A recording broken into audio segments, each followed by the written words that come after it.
చనిపోయారు. కానీ ప్రభు పిలిచారు. ఆ పిలుపు ఈ రోజున ఎలా నిలబెట్టింది?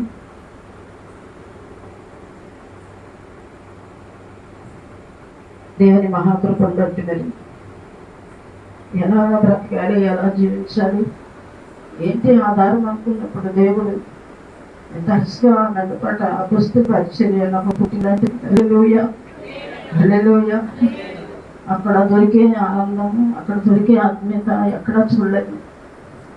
చాలా మంది వచ్చారు వెళ్ళారు, కానీ బంధాలు మీరు చూడవచ్చారు, కానీ బాధ్యత కలిగి పనిచేసేవాళ్ళు కనిపించలేదు. 2004 నుంచి ప్రారంభించిన పరిచర్యలో నా ఆరోగ్య సంబంధం అన్నయ్య కూడా నా కుటుంబాన్ని విడిచిపెట్టకుండా నా బ్రతుకు నేను బ్రతుకుతాను అన్నయ్య అంటే, ఎందుకో దేవుడు ఆయన ప్రేరేపించి ఈ ప్రాంతంలో ఈ యొక్క ప్లేస్ని వారు కొని ఇవ్వటం జరిగిందండి. తదుపరి దైవజనం దేవుడు తీసుకొచ్చారు. దేవునికి స్తోత్రం కలుగునుగాక.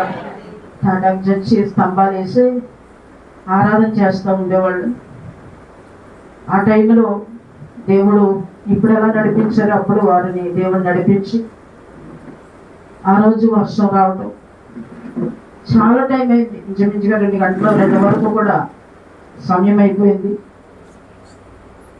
ఆ రోజు ఒక వాగ్దానం చేశారు, అమ్మ దేవాలయం నేను కడతాను, 1 నెల రోజులు నాకు టైం ఇస్తే నేను మందిరాన్ని కడతానన్నారు. వాగ్దానం చేశారు. 1 నెల రోజుల్లోనే మందిరం కట్టారు. చప్పట్లు కొట్టి ప్రభుత్వం. ఈ మందిరం వారు కట్టింది, ఈ పునాది వారి వేసింది. తదుపరి ఇలాగా దేవుని సన్నిధిలో నేను ఎప్పటికీ కూడా అక్కడ పరిచర్యకి మానలేదు, వెళ్తూ ఉండేదాన్ని. అక్కడే నాకు ఆదరణ దొరికేది. అక్కడే నాకు ఎన్ని పరిస్థితులు ఎలా ఉన్నాయి వెంట మానేదాన్ని కాదు. మనసు పోకపోతే వెళ్తూ ఉంటాను నేను. ఈ మందిరము కట్టడానికి దేవుడు దాంట్లో ఆశలు ప్రేరేపించాడు. పిల్ల మా పాప ఆ స్కూల్లో పనిచేసేది. ప్రసప్పయ్య గారు అయ్యారు స్కూల్లో పని. ఈరోజు దైవజనులు కదా మాకు పరిచయం. 15 సంవత్సరాల క్రితం నుంచి మాకు పరిచయం. అంతే రాలేకపోతా ఉన్నారంతే. ఎందుకంటే నేను కూడా దైవజన్ని దాటి ప్రయాణం చేశాను. దెబ్బలు బాగా తిన్నాను. దేవునికి స్తోత్రం కలుగును కాక. అది వారి దగ్గర ఒప్పుకున్నాను నేను. నిజమే,